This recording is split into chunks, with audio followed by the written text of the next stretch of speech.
Good evening, everyone. It's lovely to see you all again. Fantastic to see all of our members, as per usual. Now, we have a slightly different show for you this evening.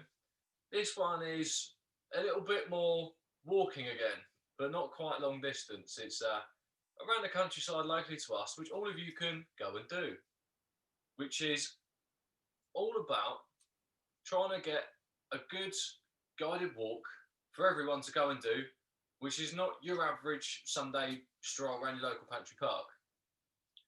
So, before we start, I will just pass over to Dad to kick us off before we get into the guided walk. Brilliant. So, we once again, as is usual, we're going to kick off with a little bit of thinking, a little bit of philosophy. And I wanted to spend a few moments this evening. Too I'm many having, breakfast meetings. I'm having 12 hours out. Yeah. But Too anyway, many breakfast meetings. too many breakfast meetings. I digress. We digress. And I just wanted to spend a couple of moments talking about accepting the gifts that we are given. Now, I don't mean the ones that you get on your birthday or even the ones that you hopefully get at Christmas. I mean, it's the ones that come along that might not be exactly the ones that we wanted. Because if we can learn to accept the gifts that we didn't choose, it's an awful lot easier to be at peace with ourselves. So there's a couple of examples I thought I would give. See, the first one, for example, is you might have put in an awful lot of work through the week to free up some time on a Saturday to do whatever it is that's your favourite pastime. Personally, I'm really into writing my next book at the moment. I've kicked up the momentum, I'm going for it. And every spare minute I get, I'm sitting down and I'm reading, I'm making notes, and then putting those notes into the next book. So I tend to work hard and I look forward to Saturday, and I'm hoping that I'll get an hour or two to do a bit of writing. And it's one of those, most Saturdays, for whatever reason, something happens. It might be that family say, can we pop round? And you say, yeah, great. Okay, a bit more tricky at the moment. But there's an event and therefore I can't happen. And it's really difficult to accept sometimes those gifts that you didn't plan for. But if you can accept them, and if you can say, okay, this is cool and I'm going to enjoy now for what it is instead of wishing for something that's not there, then that can have a huge impact in the way that you look at life. Especially when you think, here we are in lockdown 3, which none of us wanted. But if we can say, okay, this has happened, there's nothing I can do about it. But do you know what? I am going to make the absolute best of what I've got now. When we went into Christmas, my thought was, what is it that when I come out the other side is going to make me feel like I've got something really worthy out of this Christmas, because it wasn't the way we planned. So I would just suggest right now, just spend the time to accept the gifts that you're given, especially if they're not the ones you've actually chosen or planned. Now, one of the other ways to be appreciative of what you've got is to accept everything that you have and give gratitude for everything that we have. Now, I gave a brief introduction last week to a little series we're going to run, which is called Morning Routines, ways that you set yourself up for the day. And I've said very briefly about the 4 things I do each morning. And so I get up and I go off out with the dogs, and I then do what I call the gratitudes. Now, it's down to everybody as to what you do and how you would choose to do it, whether you choose to do it at all. But when I go out, it's quite early, and I tend to shout out to the whole world, to anything that's out there, because I firmly believe that there's something out there. I don't know what it is, but you know what? The more I talk to it, the more it listens. So I go out and I will acknowledge, in the Celtic tradition, the 4 elements of the world. That's earth in the north, air in the east, fire in the south, and water in the west. And I look to the heavens and thank them for any divine guidance, protection, whatever I might give. And I remember my ancestors, my mum and my dad, my gran, my aunt, my other gran and granddad. I remember Ross's mum. I remember the father-in-law and Gillian's brother and those that we've lost, because it's important that we remember where we came from. And I also thank Spirit in the centre that holds the whole world together. And then I give my gratitudes. What am I really, really appreciative in my life right now? I've got a roof over my head. I've got good health. I've got a wife who's doing her level best to cope with what dramatic changes that she's got in her life, and she's doing really, really well. And I've got Ross, who has had COVID and has been unemployed and is working hard to fulfill himself. And I thank heavens for birds, for animals, for hedgerows, for the world we are living, because I think this is an amazing place. And I'm just so chuffed to be here and a part of this world and living right here and right now. So just take a little bit of time, and whatever works for you is absolutely cool, because sometimes we miss those things. So next week, we're going to talk about the physical exercises. We're going to concentrate on balance next week. And Kirsty, who's just joined us, will dig out the picture of Ross doing the balance that he couldn't, or trying to do the balance. And we'll go from there. Anyway, so before we move on, couple of things in the chat. One, just saying, couldn't agree more. Love what you're saying. Thank you very much. Yeah, so again, if you've got anything that you do in the morning and you'd like to share it in any way, shape or form, we'd love to have it on. When I've worked through mine, Ross is going to tell you about what he does as well. So a little bit different to what Dad does. But no, this is the first instalment of the members only broadcast. And within this, on the second week of every month, we're going to run a guided walk. I touched a little bit briefly on it on the intro. But essentially this is between Eythorne and Waldershire. And it's a full loop, which you can do from Eythorne, and you go all the way around through the back of Shepherd's Well, and then come back through the Waldershire estate, and it takes you back to the start in Eythorne. This one is local to us, but we are going to be branching out all across the UK, hopefully when we're allowed to. Yeah, when we get out of lockdown, we're going to venture back. There's a couple of walks that we did last summer. One was in West Malling and one was at the Lost Church of Dode. So we're going to get to those as soon as we can, but we have got plans to get to a much wider set of locations. I mean, when lockdown stops and Gillian's back going to the chateau in France, then we're probably going to get some French walks in as well. So anyway, back to the main man at this moment. Well, the walk itself starts in Eythorne. We'll play the video in a minute, but I'll give you a bit of background knowledge on Eythorne itself. Now, the village itself, there is a notice board, which is very easy to find.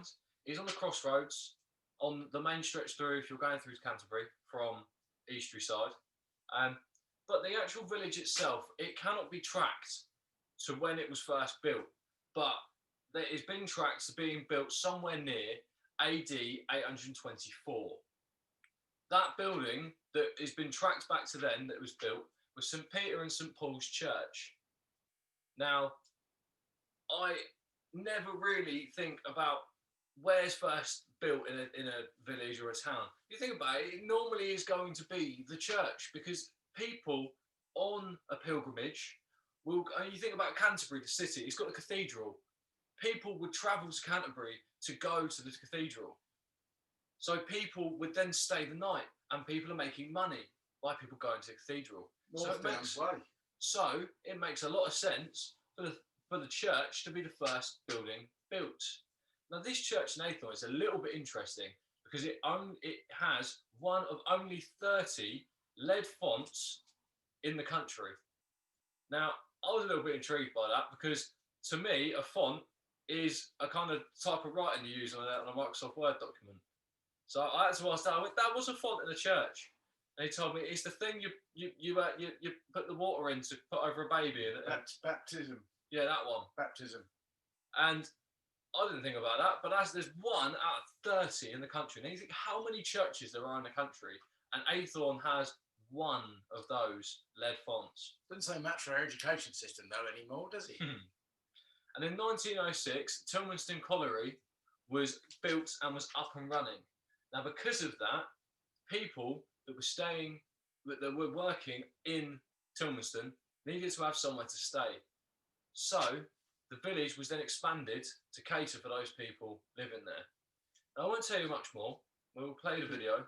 Was that where Elvington was born? That was where Elvington was born. Now, Elvington is just up the road from Eythorne. We've had one come back in the chat saying, I agree with Ross. A font type face. Lol. Yeah, no, I agree. Right. Part 1 of the guided walk. Oh, we should just say before we go ahead that the sound for the vocal, the voice is not that bad, but we did shoot it before we started using the microphone. So it's how prepared we are.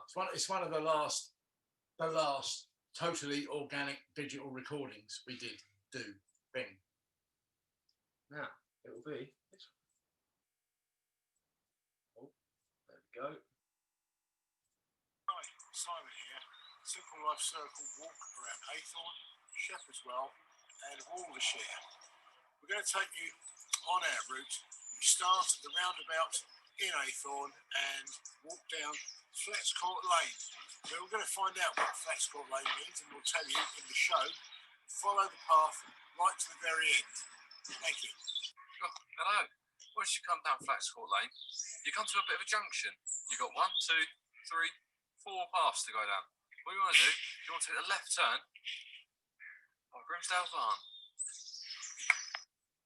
Here we have an interesting change of land use. If you look to my left, you can see we've got a field. It's probably a hay crop at the moment and it will be cut next year.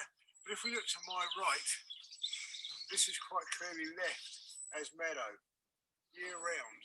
It's mainly grasses with long grasses, sedges and vetches. And if you look, there's a clear line running along the edge here between planted crops and meadow. Thank you. Still out on the same path as we were when we last checked in, but check out the view behind me.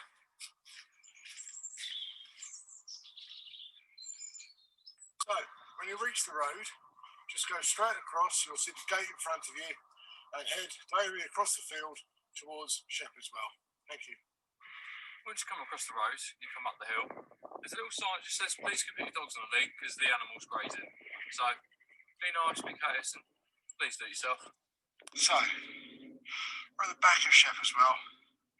We thought it'd be a fantastic way to stop and just give you a little bit of a panoramic of the view. And of course the sky on a day like today as well. There you go. So you just walked along the back of the houses along Shepherdwell, along this path here, and we're just about to drop down towards the barns. You can see on the left, avoiding the kissing gate, which we'll just show you in a second. Now, this is the kissing gate we were just talking about. Do you know why it's called a kissing gate? Well, we're going to tell you in the show.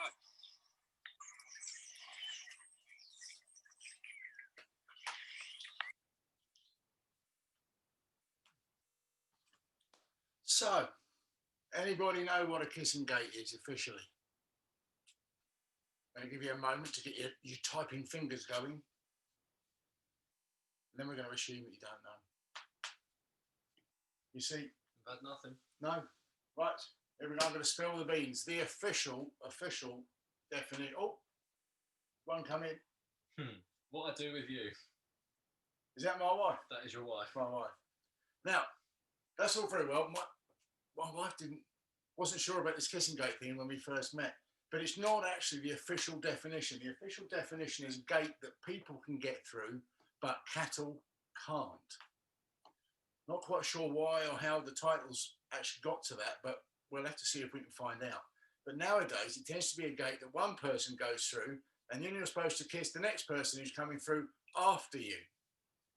Hence the reason we tend, but whether that's, we're going to have to work out the history of that and how it happened. Anyway, so at this point, if you actually went through the kissing gate and followed that path, you come out by the church in the green of Shepherdwell. And in the green there is an information board which will give you some useful information, but should basic contents, the fact that Shepherd's Well has been where it is for over 1,000 years. It's only recently become known as Shepherd's Well. It was originally known as Sibbertswold, and indeed the primary school is still called Sibbertswold Primary School. Now, Sibbert was a Saxon chieftain, and Wold is an old name for woods. So it's likely that it's called that because Sibbert, who's the chieftain, owned the land, and most of it was woodland, or it was Sibbert's woodland. Now, back in the days, it was also a part of St Augustine's Abbey in Canterbury. So, or at least it was governed by them, and it's actually mentioned in the Domesday Book, which is kind of interesting. So, there are a couple of buildings of note. There's West Court, which was a big Elizabethan house, and there was Sibbert's Manor, and Sibbert's Manor actually burnt down. So unfortunately that one's not there anymore, but that just gives you a kind of brief insight to Sibbertswold. I like that name. Kind of got a proper old English feel to it, isn't it? Sibbertswold. Sibbertswold. Yeah. I mean, I've always known it as Shepherd's Well, but that's the history of it. I mean, like we just said before we started, I'm starting to show my age. We just had a couple of things come back in the chat about the kissing gate. One saying a kissing gate is a type of gate that allows people but not livestock to pass through. The name comes from the gate merely kissing, in brackets touching, the inside of the enclosure. It reliably forms a barrier rather than needing to be securely latched on each use. Very There's handy. a little bit more information on it. It is still very good for kissing people, an excuse to kiss people you like. Another one. Here's a reason for the name. Due to that will put the V in entrance. There is also a link there, so we'll check that link out after the show, and we'll get it in the circle page. Get it in the circle page for everyone. Absolutely. Just like to mention as well, this video itself, all parts of the clips of the video will be added to the group as a collective, all put together as one for you all to go out and use. Together, put them together. Yes. Yes. As a collective. Yes. Yes. Stop waffling. Get on with it. We're running a show here. Yes. Now, right. Any more to add on Shepherd's Well before we? No, I think that's the bulk of it. If there's anything missing, I know we've got a fair few bits to discuss after it. So we have. Yes. Right. Well, we will show you part 2.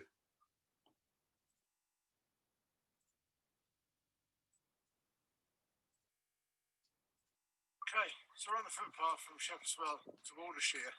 Behind me is a very big, mature hedgerow. Hedgerows originally were a means of separating land between different owners.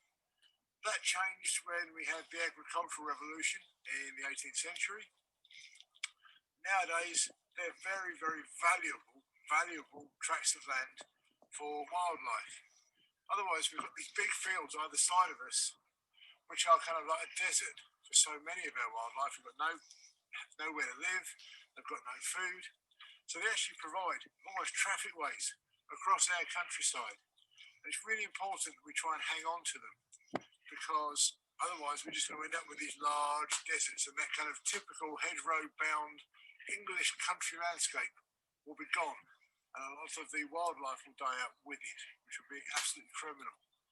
But you can actually tell roughly how old a hedgerow is by the number of species of shrubs and perennials that are in it. There is one on the Bettshanger estate, which has been dated back to Saxon times. So that's a hedgerow that's over 1,000 years old. Absolutely unreal. So when you see a hedgerow, just give a thought for everything that it represents, being English, for our wildlife, for our countryside, for a history. How amazing is that?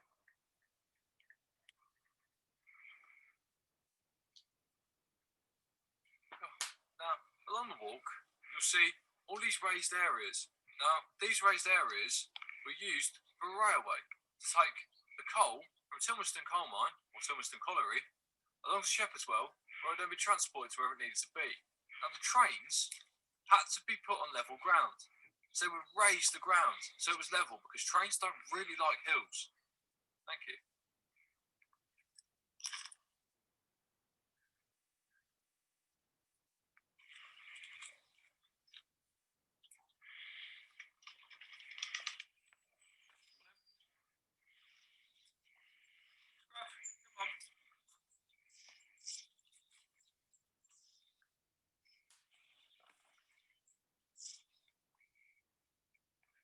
Just come through the kitchen gate. There is livestock in the field, so again, dog leads, please use them. But this is also part of North Downs Way. And from here, you want to go through that gate, just over there.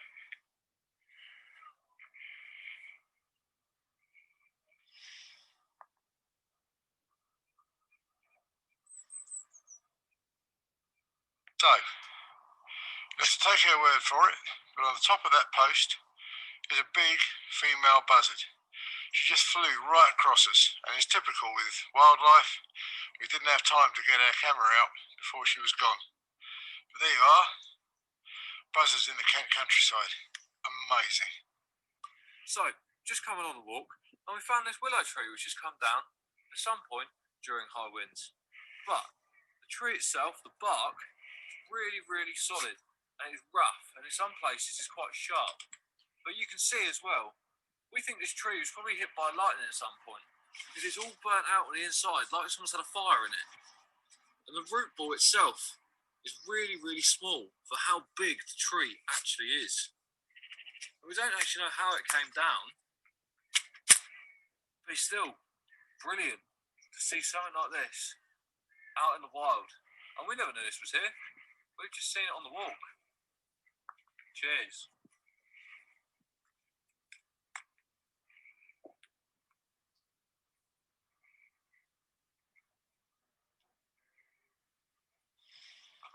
At the end of the field, you come to a road.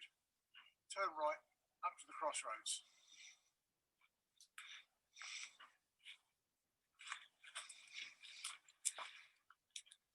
So, go over the road at the crossroads, and you'll see a footpath sign on the left. Take that path through the small coppice and follow it all the way to the Wardershire estate.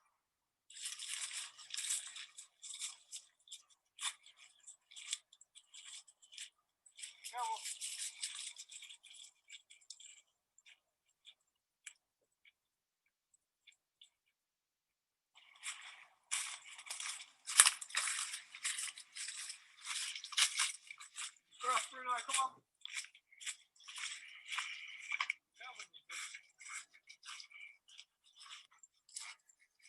Can you see, centre screen on a post, there was a green woodpecker. Just flew in and just flew away. Notice that undulating flight, which is quite characteristic of birds that size and woodpeckers. There you go. Incidentally, that hedgerow that we mentioned of bats hanging up, we will be featuring in a walk which we're going to do later in the year. But it's funny, you see old buildings, things like churches and castles and various houses, and you have an idea of how old they are. But you rarely think, I used to rarely think, that a hedgerow could actually have been there for over 1,000 years. That's unreal. I mean, okay, we know that originally they were there to divide the land between ownership and use or crop types. But the fact they say it's been there for over 1,000 years and it's vegetation.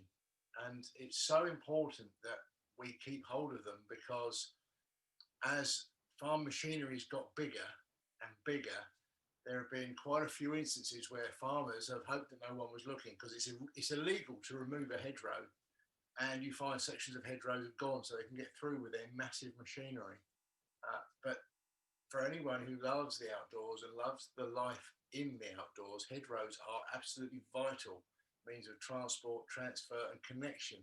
Because if you think about it, a big field was full of wheat or rape or barley or Brussels sprouts, to the majority of wildlife is actually a desert, because it hasn't got the food they need or anywhere to build nests or find protection and shelter.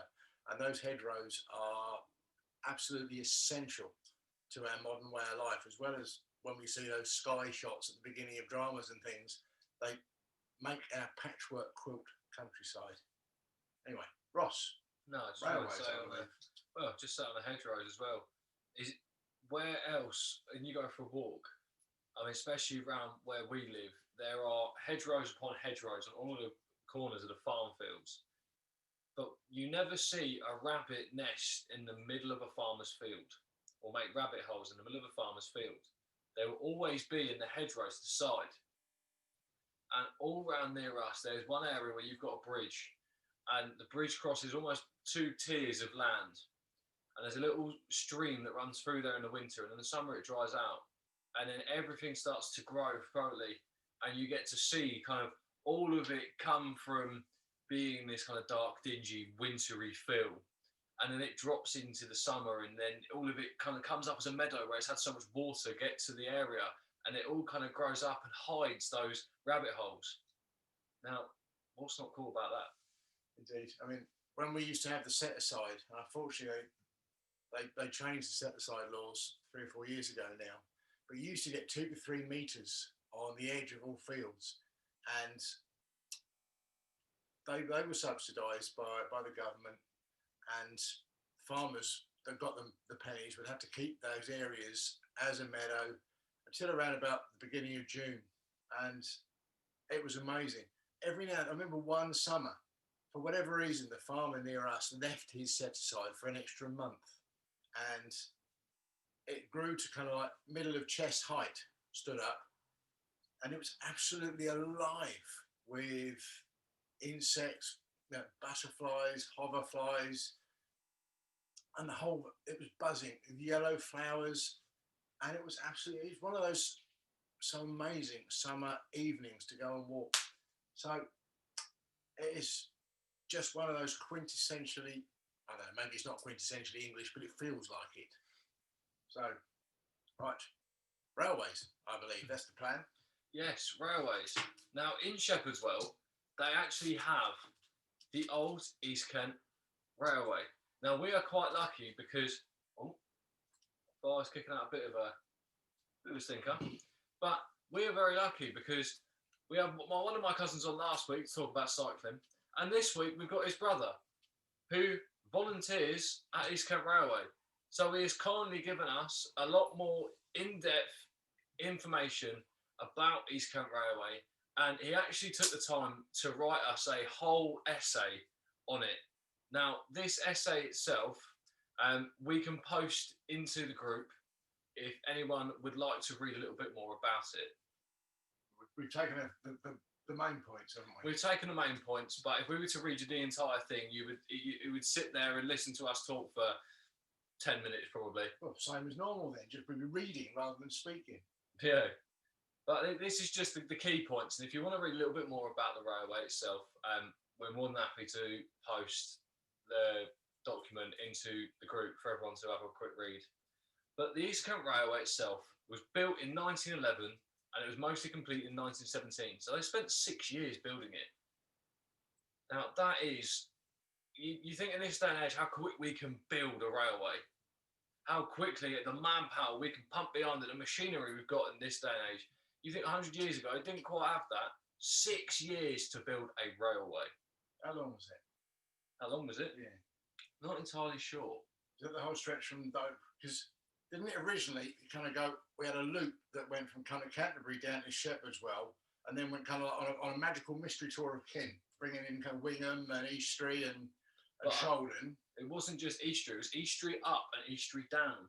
There was 2 Eastry stations. There were, and Tilmerston Holt and Tilmerston Colliery. Yeah. But that was all because of the coal mine at Tilmerston.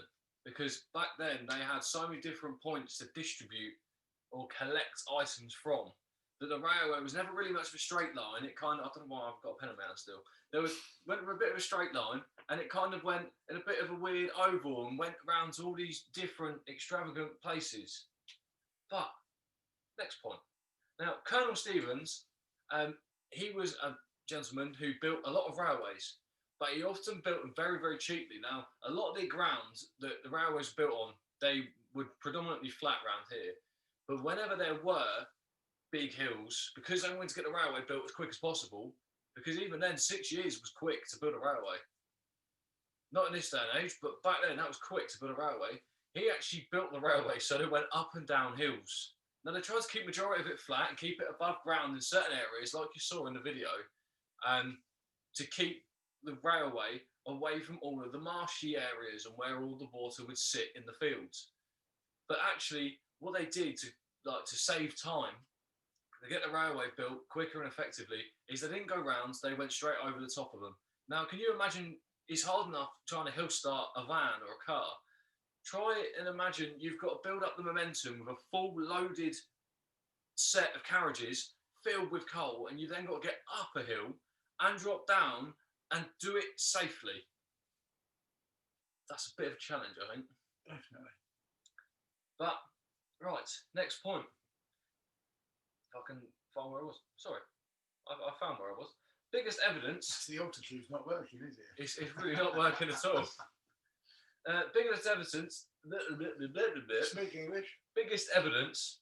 The anticipated demand of present day tunnel outside Shepherd's Well is it's not really outside Shepherd's Well, in the middle of Shepherd's Well, to prove that the railway is meant to be used more and for not less freight and more passenger carriages, was that there is a bridge in the middle of Shepherd's Well next to the co-op.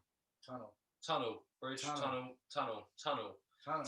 next in the middle of Shepherd's Well next to the co-op, and the tunnel itself was designed for 2 railway lines, so 2 tracks either side running alongside each other, going opposite directions.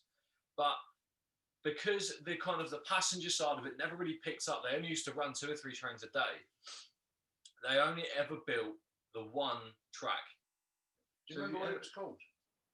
It was the Golgotha. Golgotha, that's it.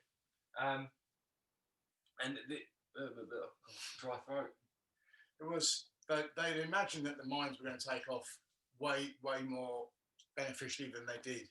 But the Kent coalfield never really ever paid for itself. In fact, the only mine that ever actually made a profit of the 3 main mine shafts in Kent was Tilmanston, which is the one that the line actually fed. But it was never as successful. You know what businesses are like? You make judgments and predictions, and you hope that they're right. Anyway, yes, hopefully a bit better this time. But the bridge, the tunnel itself is still used between Dover and Canterbury. That is now part of the main line. Round near us, generally you'll go to Dover and you'll switch to go off to wherever you need to be. And normally I think now it runs Dover to London via Canterbury. That is still in use today. So the bridge, the tunnel itself is still used to this day for passengers that go out and want to go between Dover and Canterbury. But there is also still a short section of the old railway that used to run from Tilmanston Colliery to Dover, which is now run by a charity, which take donations and get funded an awful lot by people going in to visit. Now that only runs between Shepherd's Well and Eythorne, and that is the part that my cousin volunteers on. And it's not very long part of the railway, but it's a part of history. They've got a lot of different trains they run on there, dating back 60 years, 50 years, different kinds of trains. They've got steam trains, they've got everything kind of to do with trains. If you're passionate about trains and want to know a little bit about the history of it all, that is the place to go. And it is open on bank holidays, school holidays, and predominantly weekends when we're not in lockdown. Now, a couple of things come in the chat. Awesome. Love a good railway. I was born in Loughborough, and they still have it there. Epic. They're also just saying that they would like to read the railway document. Well, we'll put it in the group for you after. Put Tifa and Ross over or under, lol. Indeed. Yeah. Tunnel bridge. Tunnel bridge. Yeah, I'll call them tongue twisters. We'll go with that. Right. Now, anyway, buzzards and woodpeckers, I believe. Buzzards and woodpeckers. Do you know, I like buzzards. I'm a bit of a buzzard fan. In fact, actually, I'm not a bit of a buzzard fan. I'm a lot of a buzzard fan. They are one of the most amazing success stories, if you like, after the kind of DDT explosion of pesticide that was used a large amount in the 60s, buzzards, like most other raptors, were in serious risk of extinction in this country. Buzzards were no better off than any other bird of prey. They are now the most successful common bird of prey in our countryside, which is amazing. We're talking like 40 to 50 years from near extinction to being the most common raptor in our skies. That's awesome. That's unbelievably awesome. Now, the buzzard itself it's a bit like the kind of the Ford Escort of the bird world. It's that kind of basic general model that all the other birds of prey have kind of evolved from. They kind of general do it all because they are scavengers and they will, they're opportunists. They will pick carrion off the roads or take food from anything that they find that's already died and they haven't got to do the job. They will also feed on small animals, rabbits, things like that. So they do pretty well, but they're amazing at soaring in the sky. You know, if you get open area with woodland around it, you'll quite often see them, but you'll even hear them. And the call is a little bit like it's a bit seagull-like, but it's not. But to actually see these birds soaring in the air, gliding with that big, huge, open spread of wings, and the wingspan is, if you put your arms out, you don't have to do it right now, but if you did, that's round about the wingspan of a buzzard. So just think, I mean, I like them so much that if you like, well, if I'm going out and doing anything and there's a buzzard in the sky, it's a buzzard day, and a buzzard day is always a good day. You know, I was seriously thinking for a while of calling the next book A Buzzard Day. I don't think I'm going to, but it still kind of works for me. Yeah, amazing birds, absolutely stunning. Now, they're really easy in the wild to tell the difference between a male and a female, mainly because the thing called RSSD, reversed size sexual dimorphism. That basically means that the female is much bigger than the male. I mean, considerably bigger than the male. You'll notice on the video, I said, we just had a big female come past. It's the females that tend to have the wings with the kind of like the fingers on the end. The males do, but not quite in the same way. But the female is bigger, mainly because she's the one who has to sit on the nest and do all the hard work. The male just does the flying backwards and forwards bit, but also they'll tend to hunt for slightly different prey. So even though all the birds that are out there will generally try and hunt for something different to try and avoid competition, all raptors even do that between species. So that's just pretty cool. But yeah, for me, they are the most. But also, one of the things about doing this is I keep remembering stuff as we go along. They're also a top predator.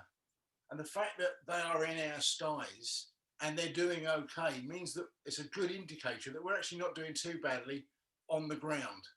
So when you see a buzzard in the sky, just have a little personal celebration because they are absolutely awesome. We've got a little story to tell you about buzzards in a minute, but we'll get to that after we've gone through a couple of pictures. So The next one's. Green If you've got a buzzard Woodpeckers. anecdote, now's the time to do it because we're getting on the green woodpeckers. Well, I will just stop the PowerPoint for a moment, and I will tell everyone. Now, for those who have been here since the start almost, first episode, we did a long distance walking section on the West Highland Way. Now, on the West Highland Way, in the first couple of days, there was this hill. Now, it was still in the lowlands of Scotland, and there was this hill, and it was about lunchtime, and you could hear there was a lot of buzzards. So what we did is we found a spot where we could stop, and we had lunch, and we sat there and we watched them. Now, we must have counted 6, 7, 8 buzzards, and what it was, there was a couple of nests in the top of the trees that were there, and it was a mother and a father trying to teach the young buzzards, the younger birds, how to fly and how to prey. How to catch their prey. And they spent a lot of time just soaring around, like you could see them trying to find those heat pockets to glide. And we sat there for half an hour, and didn't really talk to each other, didn't really act like we knew each other, and we just watched these buzzards fly around for a little while, and it was really, really brilliant to see. Since then, I have never seen anything like it, and that's the best part of coming up for 9 years ago now. And that's the thing, around here, you don't get that full experience as you would in up there. I mean, you get families of buzzards here, but up there you've got so many in big batches, and it is brilliant. It is truly, truly brilliant. Probably because there's less of us. Well, let's go back to the PowerPoint. At the PowerPoint. So, green woodpeckers. So, I have to admit, you can, if you look at the green woodpeckers we've got here, the one on the left is the male, and the one on the right is the female. Hopefully, the simplest way to tell is the fact that the male has got the red cheek flash, and his feathers, wing feathers, tend to be a little bit more bright, a little bit more clearly defined. Now, we've got 3 species of woodpecker in this country. We've got the green one that we see here. There's also the great spotted woodpecker, which is a similar size to the green woodpecker, a little smaller. And we've got the lesser spotted woodpecker, which is also smaller. Yes, it is smaller. It's also rarer than the other 2 species. Now, the lesser spotted and the great spotted will have a call, but most of the sound that you hear is from their tapping. Green woodpeckers also tap, but they've also got that kind of yaffle sound. I mean, they used to call green woodpeckers yaffles, because when they take off into the air, they quite often give that call, which sounds like laughing. It's very tempting to try and do an impression here, but I'm not going to, because I would just sound stupid. But if you've ever heard that green woodpecker, then you can imagine it could be an old fellow who's had a beer or 2 laughing. Now, one of the things about woodpeckers is they have this kind of, almost give us a lesson on resilience, because if you're going to bang your beak into a tree 20 times a second, 20 times a second, just think about that for a moment. That is going to be something like 20 times 20 is 2,000, something like 500-600 times a minute. That's bonkers tapping. Absolutely bonkers tapping. I don't want to imagine headbutting a wall 500 or 600 times a minute. No, but if you imagine the pressure that puts on the skull, on the whole bird, because if you think about it, it's putting that pressure into a tree, and the whole body absorbs that stress. They've actually got a kind of elastic section between the front and the back of their skull, which actually absorbs a lot of that pressure. And it, because otherwise it would just brain itself in a relatively short space of time. They've also got a film that goes over their eyes, so they don't sort of like, because as you can imagine, when you're pecking away with the beak that much, there's going to be bits and pieces coming off, wood chip, wood shavings, whatever. And the last thing you need to do is be tapping away to either make a nest or to get insects and things out of trees, and discover that within a short space of time, you've gone blind. That would kind of make the whole process a little bit counter-beneficial. But amazing species. Now, has anybody heard woodpeckers tapping this year yet? Whilst we're just waiting, we've got a couple of things coming back in the chat. One saying, I have green woodpeckers using my bird feeder. Yeah, they will. They will. Especially if there's they tend to like nuts. I used to know a farmer that actually used to get fence posts, and he would drill holes, and then he would put the nuts out, the ones with the kind of shell with the nut on the inside, and they push those into the holes, and then the green woodpeckers would come and they would tap out the nuts in the post. Now, if you put one of those in your garden and put one of those solar lights on the top, maybe we could put something together, try it out. You can actually use those as markers for your path in your garden, which you can see your way at night and provide food for woodpeckers at the same time. A couple other things as well. They are so cool. Check out the colours. Great pics. Wow, 20 times a second. Crazy. Yeah, absolutely bonkers. And the answer to your question, has anyone heard woodpeckers so far? We've had one person come back saying yes, and or saying no. One of them said not even seen one either yet. Well, you're probably more likely to hear them when they start. I've heard them once this year. I think that was New Year's Day or the day after. I haven't heard them again since. I think we were out on a family walk. So, but that's one of those signs of spring coming, you know, and we have to hope that the wildlife out there knows it's coming, even if we don't, because they don't get forecasts and newsreaders to tell us otherwise. Cut other ones as well. My mum has one in her garden. Comes back each year. Yeah, and it's the green woodpeckers that come to your garden because they actually spend more time on lawns digging for invertebrates with their beaks than they actually do up trees, unlike the great spotted and the lesser spotted. And the year before last, we had a woodpecker trying to make a dent in a steel lamppost in Dane Park. Guess he didn't go very far with that one. No Thanet jokes, please. I didn't say anything. Dane Park's in Thanet. Yeah, I didn't say anything. And I'm jealous. Never seen one. Well, they are. I mean, it's good. When it's warm, they get out. They're quite often in parks and grasslands and things. So, yeah, amazing birds. Keep an eye out and listen for them in the trees. Yes, funnily enough. In the trees. When you're outside. Right, now, on to part 3, the final part of the walk.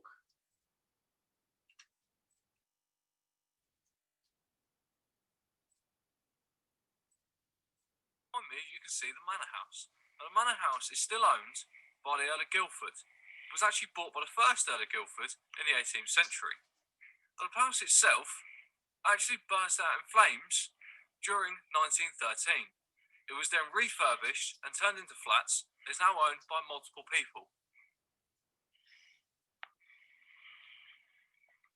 So, just after you reach the car park at the corner of Watershire Estate, we take a left turn off the road towards the old kitchen gardens.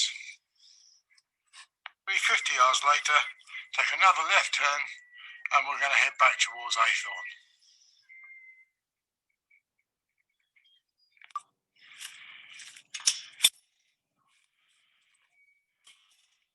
Now, we're just about to leave the Watershire Estate. We're coming through the gate and we're just about to head back down to Eythorne. As you can see it just behind me. You get to this junction, don't take the path on the right, back into the main road, take the path forward and go back up towards the roundabout. And the walk brings you back out into Eythorne, just by the roundabout, which is to your left. We really hope you've enjoyed this walk. If you want to go out on it and take the route with you, that would be fantastic. If you'd like to come back and tell us about it, either on a show or on the Simple Life Facebook page, that would be fantastic. We'll see you soon. That's Simon and Ross. Thank you. Now, we have the collective video of all 3 of those together, all top and tailed nicely and in HD. So we will get them uploaded to the group for anyone that wants to use it, which would be amazing to see if anyone could actually use it. And didn't get lost. Could you do a snapshot from Google Maps with the walk you've just shown us? Yes, we can. Would just be just a case. If you would you like us to do it so it's a snapshot and then we mark out with some pen lines where the footpaths are? Yeah, that would be great. Yeah. Brilliant. Well, hear that. Hopefully, we've stood at all of the major turning points, and the problem is that it probably is a help because it's very hard when you've done it, you know the way, to make sure that nobody who doesn't know the way doesn't get lost. Yeah, no, that'd be great. What we're trying to do as well is we're going to try and get back to some of these walks we're going to do guided walks on, but different times of year, and maybe not necessarily do a guided walk, but just take some pictures and have a bit of a recap. That would be brilliant. We've mentioned, obviously, we're doing our best to bring up the technology, and we're looking to try and sort out the links between the shots and get those to come a little better. We've had a lot of fun doing the little passing shots between, and quite enjoy that. You know, and we get the dogs to actually take part as well. But bit by bit, we're kind of, well, hopefully we're starting to look like we really know what we're doing. It's good fun just trying stuff out and moving forwards. Well, that is the guided walk of the first instalment anyway. Now, just before we sort of come to our closing moments, just a few little reminders and a few bits just to let you all know about. Now, the final episode of the month is with our special guest, Jane Dunsby. She's going to come along, but the episode itself is on the 27th, not on the 28th. So that is the Wednesday rather than the Thursday. That's a one-off. That is a regular one-off. thing, just a one-off. She's going to come along and essentially do what Lucy did for us all, for our community, but on her subject.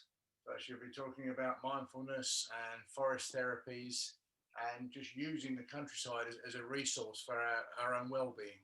So if you've got any thoughts or questions that you'd like to ask her, get those together, put them in the chat if you like, but she'll come on, talk for 10, 15 minutes, and then obviously be open for questions. And we'd just like to give you a reminder as well about the community membership scheme. Just if you've got anyone that you think would really enjoy the circle, doesn't have to be locally. Once we're out of lockdown, we'll go all around the country. We're going to go everywhere. We're not going to stop. 1 minute you're going to have a video in Scotland, next you're going to have one in Wales. We don't know. We haven't decided yet. We're going to go everywhere. But if you do know anyone that would like to come along, next week is for guests to be able to come along. An open meeting. It's an open meeting for anyone that wants to just see what we're all about and see what this community is like. And if they do sign up, then you get money off your membership price, which is even better. Who doesn't want money off things? That's why we changed the name from associate membership, which kind of like sounded a bit, well, poncy, really, for want of a better term. And we've switched it. So we're calling it community membership because those people who help boost the community reap financial reward. So, and if you do have any friends that do want to come along, please email either of us or private message us on Facebook and just say this is their name and give us an email address so we can write it in for next week to send them the link. Brilliant. I know. So we've remembered to have a bit of a competition. There's no huge prize, but we'd like to know, can you put into the Facebook chat when you hear the first great tip, when they change their song to teacher, teacher, teacher, teacher, teacher, teacher, because that's usually a sign that the weather's giving up now. I've heard a couple. But when you hear them, put it in the chat. That'd be really cool. Or in the group, not in the group. Yes, not the chat because we're only here for an hour on a Thursday. Song thrushes are another one. Even if you don't know the song of a song thrush, it's the only bird that repeats 2, 3, 4, 5 times every single call it makes. You know, at risk of embarrassment, you know, diddle-a-dit, diddle-a-dit, diddle-a-dit, diddle-a-dit, diddle-a-dit, diddle-a-dit, diddle-a-dit, diddle-a-dit, diddle-a-dit. Sounds like it's trying to do a Star Wars theme tune. Yeah, badly. But yeah. You get the idea. It'd be great to put those. Or when you first see a snowdrop in flower, that would be amazing because they're not that far away now. And knowing, if you remember, we talked about the Mahonia and blackthorn and various other plants, viburnums, everything's all over the place. So we could be seeing snowdrops any moment. So snow would be nice to go with a snowdrop. Snow would be great, wouldn't it? Absolutely. Let's have 2 foot. Let's have it for a week. And then let's have heavy rain and flash a whole lot away so we don't have to do that brown stuff. Just have it in. That would be brilliant. So if one come back in the chat, I have a thrush that feeds on snails in the garden. Is that the same as the song thrush? It almost definitely. There is another one called a missile thrush, but they don't come anywhere near our gardens in the same way that a song thrush does. The way you would tell them about is a song thrush is much, much browner, and the missile thrush is bigger and it's grayer, and it hasn't got that same repeating song. We used to have one here in the mornings, and it would get the snails and tap them out of their shells on the front path. You know, it was so reliable because they're like us. You know, it was 7 o'clock, out there, it was tapping, so we could flip that round. The thrush is tapping, it's time to get up. But that's the other thing as well, talking about birds that tap, is it's not the only bird that actually taps something to get its food to come out. The other one's seagulls. Now, if you ever walk around and it's been raining, seagulls won't be doing it, but when you go out and it's dry, seagulls will walk around and they'll be up and down their feet, like the dancing almost. They're about to run on the spot, and they do that because then the worms in the soil think that it's raining, so they come up to the soil, to the top of the soil, and then the seagulls can feed on them. It's not the only bird that uses tapping to get its dinner. And the last thing that's coming in chat, it will be a song thrush as it's brown and speckled. Cool. I'm glad we can help with that one. But no, thank you all for coming along for another show. Oh, one last thing. Simon, you are beginning to turn into Jack Hargreaves and out of town. I just need some hair and a hat. No, you don't need hair. You look weird with hair. Oh, Gillian, let's put a wig on us from time to time. I think just to remind her how stupid she thinks I look with hair. Another one, I've got my weekly picture of my wisteria in my album from last challenge. That's brilliant. And it also says you forgot the pipe for Jack Hargreaves. Yes, indeed. How are your photos going, mate? They're getting there. They're very slow because it doesn't really look it's changing much. But until we've got a lot more of them, then we'll really know. But no, thank you everyone for coming along. We really appreciate you being here, and we really appreciate being able to present to such a community. And it is amazing. So I'll pass to Dad. Just give us some final words. Okay, I've got another little story for you. There was it's actually a story that Buddha originally told. It's a very simple story. There was a beggar